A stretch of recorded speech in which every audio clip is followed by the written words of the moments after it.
So, it was June 2019 when I first noticed that I couldn't smell or taste, nor could I breathe out my nose. I remember that it was Father's Day, 2019. My family and we went to the Cheesecake Factory and I had cheesecake. And the next day, I couldn't smell or taste, so I was sniffing all the time, grabbing my nose like fixing it on, because if I turned it a certain way, I could smell something. So I was getting nervous. I was researching every night what was wrong with me, talking to the nurse who works at my job, the retired nurse who worked at my job at the time, and trying everything to get rid of these symptoms, so I could taste and smell my food.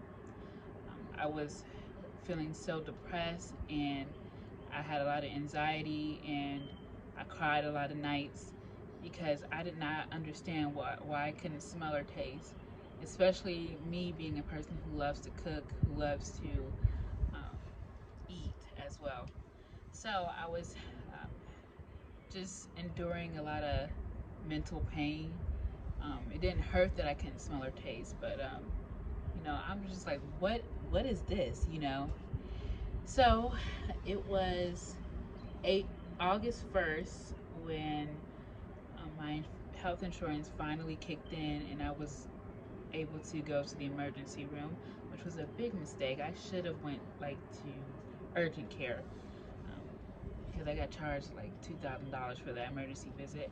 And when literally all the doctor did was pat me on the shoulder and say, stop taking Sudafed, take prednisone, and sent me on my way. So I got the prednisone prescription, and I was feeling better. I could finally taste and smell, and I was happy with the prednisone, and he gave me another antibiotic. So then October came, and by then my sense of taste and smell was still going in and out. Some days I would wake up and could smell and taste, other days I wouldn't. It was very inconsistent. October, I went to my yearly physical, and I could my doctor prescribed me prednisone again. She literally asked no questions about my diet, about my what I had been on. She just wrote me a prescription of prednisone and sent me on my way. I was okay with it, because I knew it was a quick fix, and I had been on prednisone before, and I was like, okay, fine, it does clear up my sinuses. Let me just go ahead and go along with that. So then later on that October, I had painted my room and forgot to open the window while I painted and while I slept in it that same day. And I woke up and I was wheezing and I couldn't breathe out my nose, and I went to the dentist that day, and the dentist was like, what's wrong? You're wheezing and all this. I'm like, it's just I just have some issues sometimes when it comes to me being at the dentist. And she's like, okay. But later that day, my breathing got progressively worse. So my mom decided that I should go to the urgent care, and I did. And they gave me breathing treatment, and the doctor at the urgent care center, she gave me prednisone. It's my third round of prednisone. And I'm like, great, I'm gone. Later on, about October, I was going to Atlanta to visit my cousin, and I knew I wanted to try. I wanted to try all these different foods in the city, and so I was popping my prednisone, and by the middle of the trip, I spent like a week there. By the middle of the trip, I could not smell or taste anymore, and I was done with my prescription of prednisone. So I remember I was so upset that I didn't get to taste in all its full glory Mary Mac's tea room. I had a little bit of taste and smell there, but I did not get all the flavors. So Thanksgiving, thankfully I woke up and I was able to taste and smell. I was like, thank you, Lord. But Christmas, nope, I couldn't taste or smell. By then, I had started going to an ear, nose, and throat doctor who looked into my head, did like a X-ray or MRI, and saw that I had so many polyps. They were like, it is gross up there. Polyps in a deviated septum. And they said, well, you're going to need surgery. January came, it was my birthday. I couldn't taste or smell my birthday. And then February came, and it was surgery day. I had surgery. I remember waking up, going there, getting up and going there at 7 a.m. and getting the amnesia. And I remember them saying, can you feel anything? And I was like, no, I can't feel anything. And then they were like, you sure? Then the next thing I know, I was out and waking back up after the surgery, and I was crying. I was like, Mom, where are you, huh? And so they sent me home, and I was in so much pain. It's unbelievable, like, how much pain I was in. My whole head hurt. I could not open my eyes. My nose hurt. My eyes hurt. My cheekbones hurt. Right here hurt because they had to clear out my sinuses, as well. And then I had this real weird pain where it felt like somebody had taken a piece of my brain out of my head, like those artisan cheese pulls where they have the little gadget that pulls out a cheese that's shaped like the string cheese. It felt like someone had took one of those and take a piece of my brain, and then someone else was just scratching the inside of my brain with a cheese grater, just going at it, and it just felt like something was empty, like something was missing. I'm like, Lord, what is this pain? Like, that was an odd pain for someone to be scratching my brain with a cheese grater. So I got home with this debilitating pain. Couldn't open my eyes or anything. I was just out of it. So my dad was like, I'm going to go get your prescription for Oxy. I believe that's what it's called. Yeah, Oxycontin. We'll just call it Oxy. He went and got it from Walmart, and Walmart was like, there's no prescription for Tamara here. And my dad was like, you sure? So he called the hospital, and they were like, no, Walmart is not going to carry Oxy. We keep it at the hospital. So my dad was like, okay, I'm coming to get it. He's like, the pharmacist at the hospital was like, we're closing in at 5:30. Looked at her phone, it's only 5:10. So he had to speed there to get my Oxy before the pharmacy closed. And I had to endure 45 minutes more of that pain. Finally, when he got here, it took about 15 minutes, and then my pain went away. I was able to get a little bit of rest. And I had no choice. I couldn't open my eyes. I couldn't even be on my phone. I barely talked or anything. And then I remember I was every 5 hours that I could take another painkiller. So I remember counting down the hours, trying to look at the clock through my painful eyes, my hurting eyes, trying to look at a clock, just to determine what time it is so I could take more medicine, because I was in so much pain. I was also very disoriented.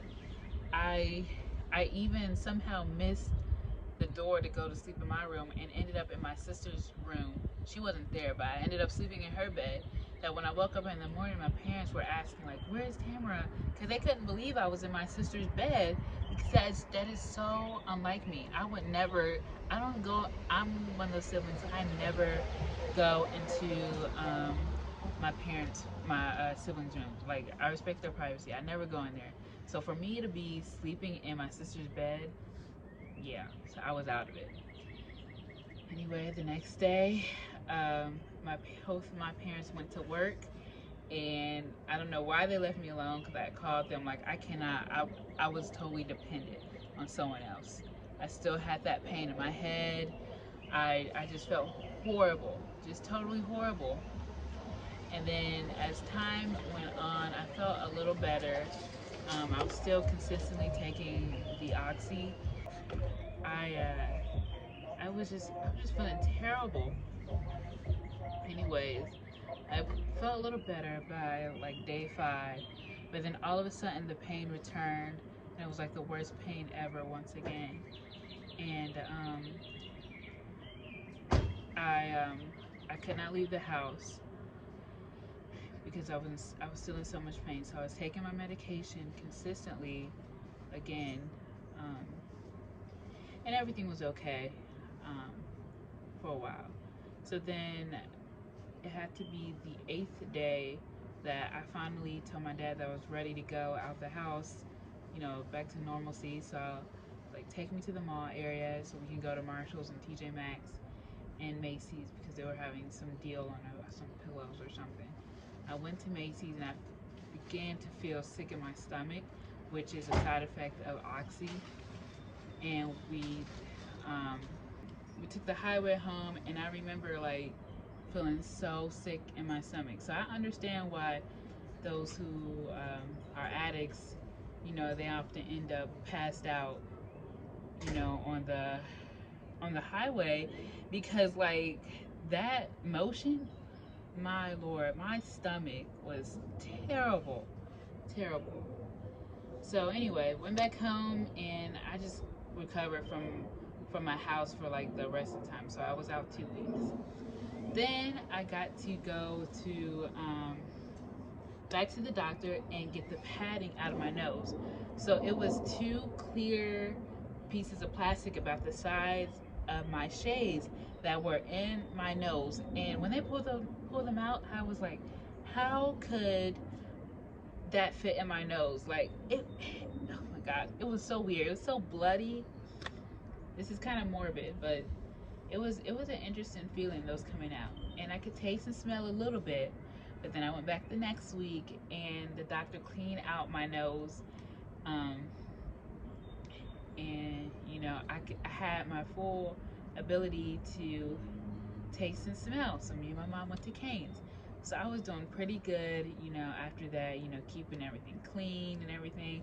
I didn't have to wear, when I first got out of surgery, I had to wear like these 2 cotton balls up my nose with a piece of tape so nothing would fall out, and then I had to clean it. It would get bloody like every day. So after that, I was finally free. I was feeling much better. I still had the pain of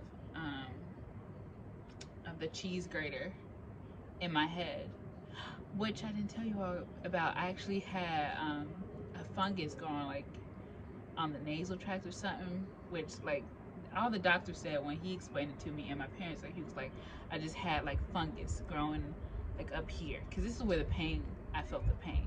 And the surgery ended up taking longer than usual because they had to get all that fungus out of my brain. So that's why it felt like there was a cheese grater in my head. Anyways, I was still on I think I was on like ibuprofen or something just to help with that pain. I was feeling much better. I could taste and smell. I was just so happy. Like, it had been a little more than 8 months of me with you know, who knows if I was going to smell or taste today, a guessing game with my senses. And now I could finally taste and smell full time. Then it was about April. We were in the house for the pandemic, and I noticed my senses were getting a little bit weak. And I was like, why can't I taste or smell? So I went to my doctor, and he's like, well, the surgery is not always successful. So I'm like, well, I paid thousands of dollars, and I still can't taste or smell, and I endured all that pain. And so he was like, well, this is just what happens, you know. And in my heart, I kind of knew that already because I did my fair share of research and watched a lot of testimonials on YouTube about those who had a septoplasty and a turbinate reduction, well, sinus surgery. And I had knew that, you know, that a lot of times it's not successful. Like it's good for like 1 month, but then you know, all of a sudden your symptoms are back. You'll have the worst sinus infections of your life. So I kind of knew that, but you know, I didn't think it would be me. As time went on, I just kept going back to the doctor for more prednisone. At this point, I was like, prednisone was like my best friend because it took all like the inflammation away. It just made, not only did it clear my sinuses up, it made me feel more energetic, but it did make me gain weight, which I wasn't noticing at the time because it was quarantine, like at the height of the pandemic, where everyone was at home. Nothing was open, so I'm at home baking cookies all day. You know, I'm not attributing that to prednisone. I'm giving that to me just eating and baking all the time. So me being on prednisone just became an everyday thing. I was taking it every day before, like an hour before I ate, so it would kick in. So yeah, I was just you know, on prednisone, and I loved it. You know, it was making me feel good. Like I could smell or taste. I went to Vegas, and I made sure I had prednisone on me, and I was taking it an hour before I ate. Yeah. So at that point, my sense of taste and smell was going in now. After that Las Vegas trip, which was in July, I kind of ran out of my prednisone, and doctors refused to prescribe it to me anymore, citing that you're gonna have moon face, which I did get, and your bones, and you're just gonna gain weight, which all of that happened. So shout out to those doctors who finally said no. They're smart. So anyways, at that point I started seeing an allergist because I still couldn't taste or smell. They did an allergy test, found out that I was allergic to trees and grass and all kinds of stuff, which is, I knew that. I just you know, stayed away from those things. I really didn't go outside. I like dogs, okay, you know, just fine, but I had dogs growing up, but you know, I don't believe they ever triggered anything, and I'm not around dogs. But yeah, I just found out everything I was allergic to. What I did find out was that I'm not allergic to strawberries, which I thought I was. I possibly just grew out of that allergy, but I'm not allergic to strawberries anymore, which is great. So they were like, the allergist said, you're just gonna have to get on Dupixent, which is an injection you give yourself. It's for people generally with asthma and eczema, and if you have nasal polyps, me. So my nasal polyps did come back. You know, they grow back. You know, they're like grape-like sacs up in your nose. So they came back, and I got a prescription for Dupixent, which is extremely expensive. But I was on some type of financial assistance plan from Dupixent, so they were really great about that. Dupixent is, you know, pretty solid company, and I had to give myself injections every 2 weeks. Every 2 weeks I had to give myself an injection with the Dupixent. But I could taste and smell. So I did that up until like October. Was consistently giving myself the injections for every 2 weeks, and then I stopped because I think my financial assistance ran out. And but now it's been since October. It is April, and I can taste and smell, and I'm just so grateful for that. And so this could be a video just praising Dupixent, because that is what finally did it. This is the longest I've been without like sinus infections, especially now. Look at me, I'm sitting outside. by a tree, and you know, I'm not sniffing and coughing up mucus. I'm able to cook to my, you know, the best of my abilities, because I can smell, I can taste, and I feel great. You know, this journey that's been like over a year, and I really went through a lot of like mental pain, maybe like during that year from June 2019 up until August 2020. You know, there's been moments when I've been very, very moody, but you may not know that I was really upset that I couldn't taste or smell. Everyone's eating and enjoying their food, and I'm eating like regular, but it tastes like nothing. I couldn't, and it's not even just about you eating and tasting smooth. I couldn't smell myself, you know. So my mom would talk about how I spent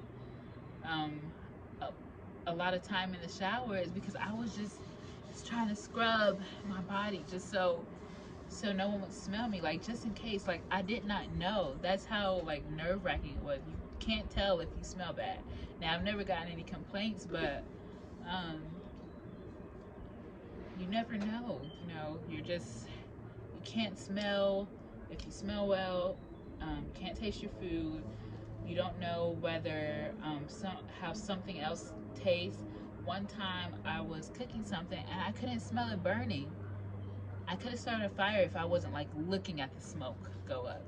So it's more than just tasting and smelling your food, even though that's a big part of it. But you know, there's safety issues that come with that.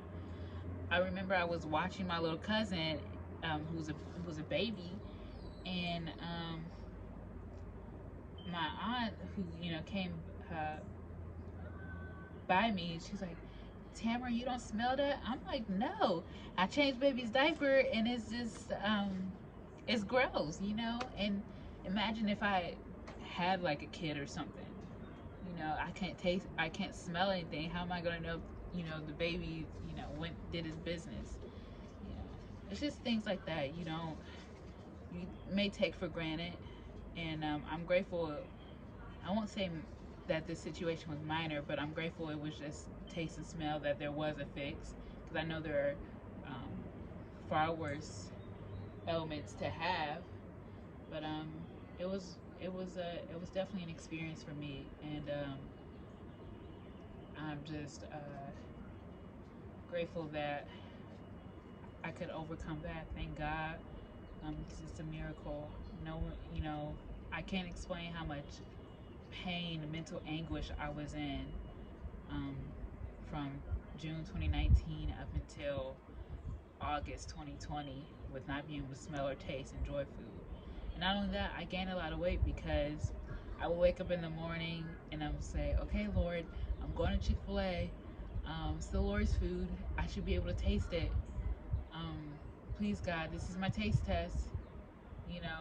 It's just so much pain. But on the flip side, when I finally got my ability to taste and smell back fully in about August, I was definitely on a binge. I was eating out every day. All the foods that I missed. I didn't miss a party. I was going, the cakes at weddings. So, but now I'm embarking on a healthier lifestyle, and working out more and watching what I eat. Also, I'm kind of trying to stay away from dairy and all those foods with allergens in it. Try my best to stay away from like bread and dairy mostly, and fried foods. Keep those at least keep them in moderation. Try to eat more fruits and vegetables, lots of green tea. But overall, I'm thankful to finally be healed. I thank the Lord, and I feel so much better. And now I can sit outside and enjoy the weather without worrying about an infection and being sick. So thank you for listening. If you have an experience with sinus surgery, nasal polyps, not being able to taste or smell. If you have any other questions, maybe something I didn't get to, let me know. And share your story with me. Thanks for listening. Make sure to subscribe.